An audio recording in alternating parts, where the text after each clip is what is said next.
के मधुर नाम में एक बार फिर से आप सबका स्वागत है।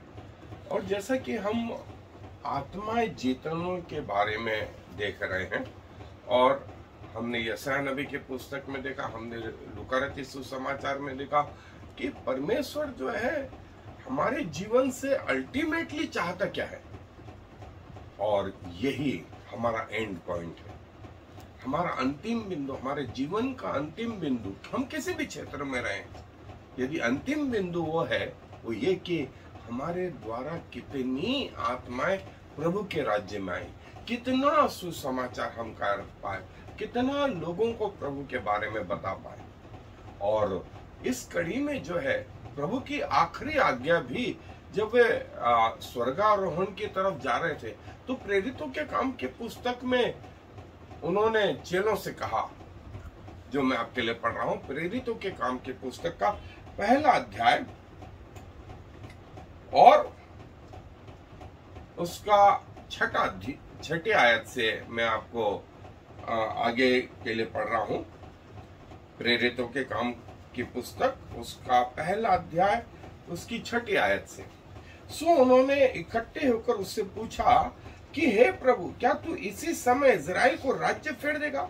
उसने उनसे कहा, उन समयों या कालों को जानना जिनको पिता ने अपने ही अधिकार में रखा है तुम्हारा काम नहीं, परंतु जब पवित्र आत्मा तुम पर आएगा तब तुम सामर्थ पाओगे और यरूशलेम और सारी यहूदिया और सामरिया में और पृथ्वी के छोर तक मेरे गवाह होगे। और प्रभु ये चाहते थे कि सुसमाचार जो है यरूशलेम, फिर यहूदिया, फिर सामरिया और पृथ्वी के छोर तक, खुद का जीवन बचे, फिर परिवार का, जीवन साथी का, बच्चों का, माता पिता का, रिश्तेदारों का, पड़ोसियों का, मोहल्ले वालों का, समाज वालों का, उस जगह में जहां आप रहते हैं वहां, फिर उसके बाहर, फिर उसके बाहर और फिर पृथ्वी के छोर तक, पृथ्वी के छोर तक। ये प्रभु का तरीका है। सो आप बोलेंगे कि ये पास्टर के काम है, मैं बोलूंगा नहीं नहीं, हम सब जो है इस कड़ी में जो है जुड़े हुए हैं। प्रभु ने जैसा प्रकाशित वाक्य के पहले अध्याय छठी आयत में कहा, तुम सब याजक, सब, कुछ नहीं बोला, या जो ट्रेनिंग करके आए वो नहीं बोला, तुम सब याजक हो। और यही शब्द प्रभु ने प्रकाशित वाक्य के 5वें अध्याय में भी कहा, तुम सब याजक हो। देखिए, आपको हिसाब अपने मन के अनुसार नहीं देना है, आपको हिसाब प्रभु के अनुसार देना है, प्रभु के अनुसार देना है। आप बोले मेरा सोच ऐसा था, तो नहीं, प्रभु का सोच ये था। सो आप और मैं सब याजक हैं, और किसी भी क्षेत्र में रहें, हमें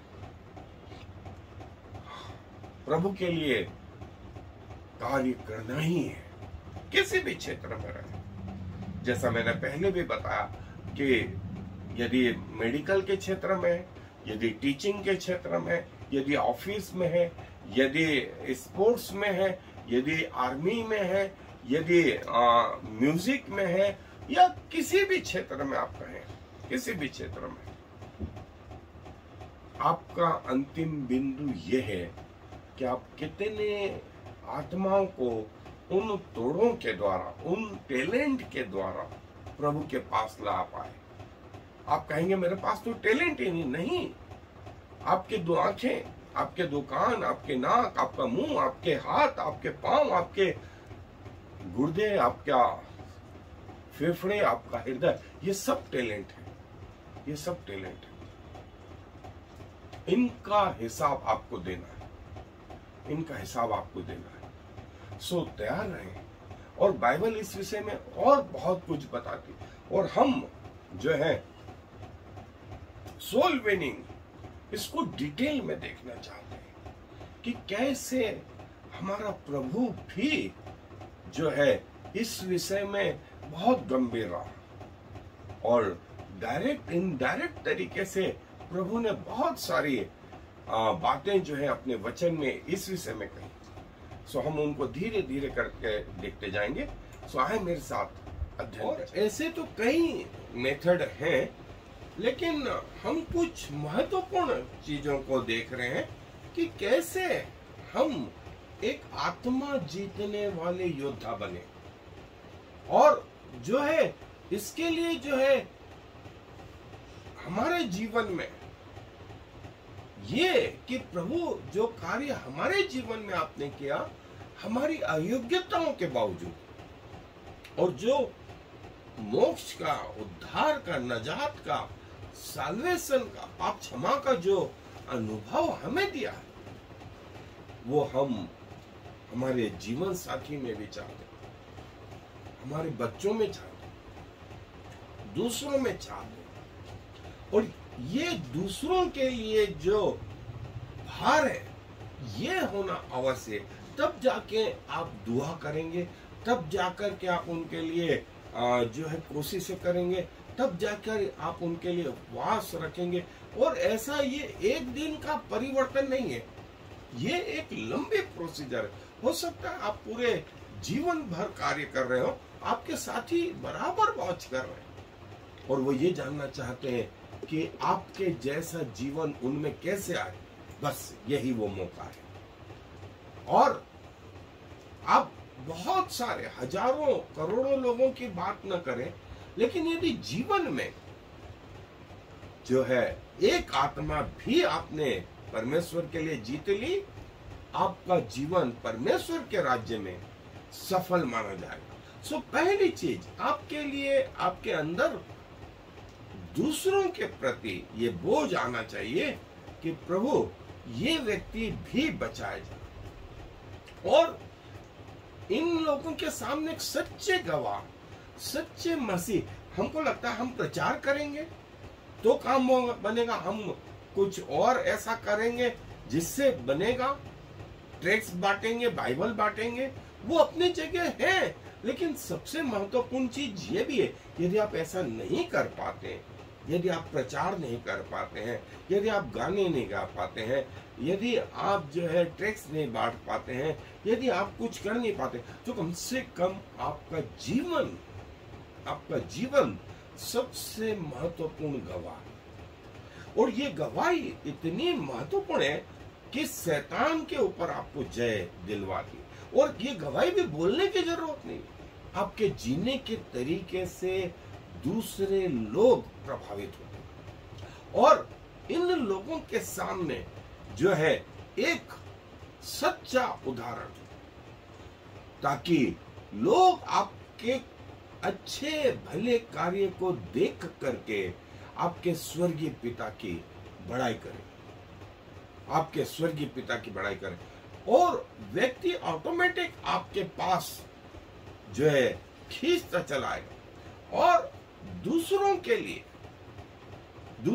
लिए एक ब्रिज का, एक पुल का काम करे। और जैसे हमको याद है कि जक्कई के घर में जब जक्कई प्रभु यीशु मसीह को देखना चाहता और वो गुलर के पेड़ पे चढ़ गया और प्रभु आए, उसी रास्ते आए और उन्होंने खड़े होकर के जक्कई को ऊपर जो पेड़ पे चढ़ा हुआ था कहा, हे जक्कई आज झट उतरा, क्योंकि आज मुझे तेरे घर में रहना आवश्यक है। और देखें क्या हुआ, प्रभु ने उसको कुछ नहीं कहा, लेकिन उसने आगे होकर के कहा, प्रभु जिसका मैंने अन्याय से ले लिया उसको चौगुना फेर देता हूँ, जिसका जबरदस्ती ले लिया उसको आधा फेर देता हूँ, 10 गुना फेर देता हूँ। और देखें किसी से पैसा छूटना बड़ा मुश्किल होता है, लेकिन जक्कई का उसके जीवन में जब प्रभु आ गए तो उसको लगा ये पैसा व्यर्थ है, जिसके लिए जिंदगी भर उसने इतना मेहनत करी, कष्ट करी, लेकिन जब प्रभु आ गए उन पैसों का महत्व खत्म हो गया। स्वयं प्रभु यीशु मसीह ने उस जक्कई के लिए एक रास्ता बनाया, और कई बार हमको लगता है कि हम पुलपिट से तो प्रचार करते नहीं है, सो कैसे आत्माएं जीतेंगे। हम ट्रैक्स बांटते नहीं है, हम सफेद कपड़े गाउन पहनते नहीं है।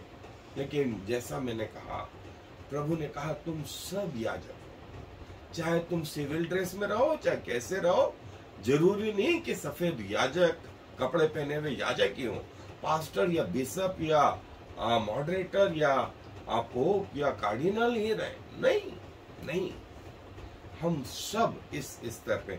और देखिए इसके हिसाब भी हमको प्रभु को देना है। इसीलिए जो है आप जितना ज्यादा परमेश्वर के वचन को जानेंगे उतना अधिक आप प्रभावी होते जाएंगे। हमारे जीवन का भोजन ही, आत्मिक जीवन का भोजन ही परमेश्वर का वचन है। और आप आत्मिक रीति से कभी भूखे नहीं रहे। वचन आपके जीवन से उस दिन अलग होना चाहिए जिस दिन आपकी मृत्यु हो। प्रेयर दूसरा पॉइंट है। तीसरा प्रेज या आराधना है। चौथा है प्रीचिंग।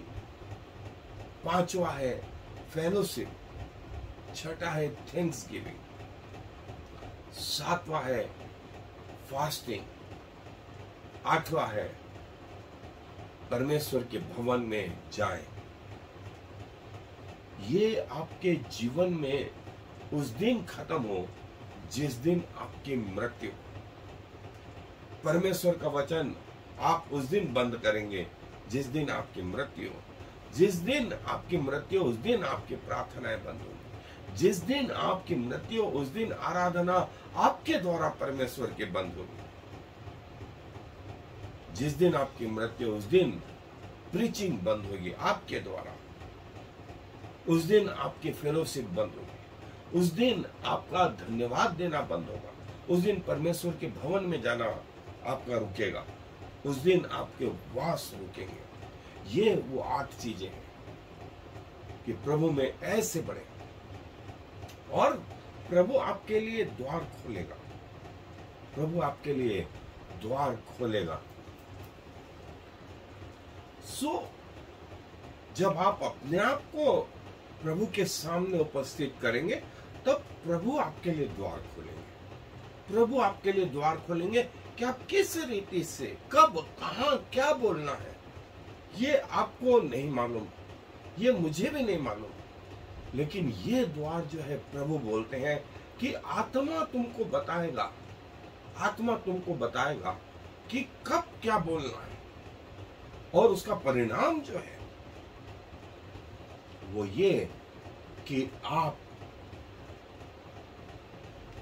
के द्वारा जो है परमेश्वर के वचन उस व्यक्ति में, उस समाज में, उस ग्रुप में बैठ पाएंगे। हम कई बार तैयारियां करते हैं लेकिन सही समय पर जो है प्रभु बताता है कि हमें ये करना है। Right time. चाहे चर्च में बोलना हो, चाहे पब्लिक में बोलना हो, चाहे आपके काम करने के स्थान पर, चाहे आपके घर में, चाहे पड़ोसियों से, चाहे मोहल्ले से, कहीं से भी प्रभु आपके लिए वो द्वार खोलता है। और पुराने नियम में प्रभु ने याजकों को कहा तुम आशीष उच्चार देना, तुम आशीष उच्चार देना, जो कोई योग्य होगा उसके ऊपर मेरी आशीष ठहरेगी, अन्यथा वो तुम्हारे पास वापिस आ जाएगी। जब चेले, वो 70 चेले को प्रभु यीशु मसीह ने नए नियम में हम देखते हैं भेजा, तो उन्होंने कहा जिस घर में जाओ उसमें आशीष के वचन खाओ। जो कोई आशीष के योग्य होगा उस पर आशीष ठहरेगी, अन्यथा वो तुम्हारे पास आ जाएगी। तुम्हारा कोई नुकसान नहीं होगा, तुम्हारा कोई नुकसान नहीं होगा। वैसे ही पतरस ने पेंटिकोस के दिन प्रचार करा। पतरस कोई पढ़ा लिखा तो था नहीं, उसने कोई थियोलॉजी या डॉक्ट्रिन नहीं करी थी, वो सिर्फ प्रभु यीशु मसीह के बारे में बता रहा था। और जैसे ही उसने वो बताना शुरू करा और लोगों के हृदय छिद गए। ये आशीष का आना, ये हृदय का छीदना, ये मनुष्य की ओर से नहीं था, ये परमेश्वर की ओर से। सो बिल्कुल आप अपने काम करते जाएं। किसी व्यक्ति के जीवन में परिवर्तन लाना परमेश्वर का काम है। किसके हृदय को कठोर करना और किसके हृदय को नम्र करना, ये परमेश्वर जानते हैं। और सो परमेश्वर किसी के हृदय को कठोर कर देते, किसी के हृदय को नम्र करते हैं। और हमारा काम है प्रचार करना, हमारा काम है आशीष देना, हमारा काम है प्रभु की बातें बताना। उसके ऊपर कार्य कौन करेगा, ये परमेश्वर जानता है, ये परमेश्वर जानता है। कलीसिया में भी ये प्रथा कि किसका हृदय प्रभु बदलेंगे। और प्रभु कहते हैं कि तुमने मुझे नहीं चुना, वरन मैंने तुम्हें चुना और बुलाया। जैसे एक किस्सा जो है एडवर्ड किम्बाल का आया है कि वो अपने संडे स्कूल में जो है एक जवान को जो सो रहा था, उसको जो है आया और कहा उस जगह में जहां ये जवान काम करता था, और उसके कंधे पर हाथ रख करके उसने बोला कि तुम प्रभु के पास आओ। और किम्बाल बोलते हैं कि उनको लगा नहीं कि सिर्फ इतनी सी बात जो है उस बालक को प्रभावित करेगी, लेकिन वही बालक आगे जाकर के D.L. मूडी के नाम से जाना गया और अमेरिका में एक बड़ा प्रभु का सेवक बना। सो आपकी छोटी सी एक्टिविटीज किसके जीवन को क्या बदल दे। और कहीं गवाइयां हैं, कहीं गवाइयां। प्रभु चाहता है कि हम प्रभु की बातों का इस्तेमाल करें और हमारे जीवन का अंतिम गोल ये कि प्रभु के अनुसार हम आत्माओं को जीतना। और किसी एक आत्मा को जीतना पूरे जीवन का सबसे बड़ा पुरस्कार है। सबसे बड़ा नोबेल पुरस्कार नहीं, ओलंपिक का मेडल नहीं, जितना एक आत्माओं को प्रभु के राज्य में लाना। सो उसके लिए आपकी दुआएं, उसके लिए आपकी तैयारियां, उसके लिए आपकी कोशिश जो है बराबर होती रहनी चाहिए। क्या आप चाहते हैं कि आपके नजदीकी आपके लोग उस अनंत आग में जाए? क्या आप नहीं चाहते कि वो बचाए जाए? जो आत्माएं जीतता है वो बुद्धिमान पुरुष है, वो बुद्धिमान पुरुष है। और आत्मा के फल, आत्मा के वरदान और सब कुछ इस बात में अंत होते हैं कि आपने कितनी आत्माओं को प्रभु के पास ला पाए, कितनी आत्माओं को आप प्रभु के पास ला पाए। अन्यथा आपका जीवन व्यर्थ रहेगा।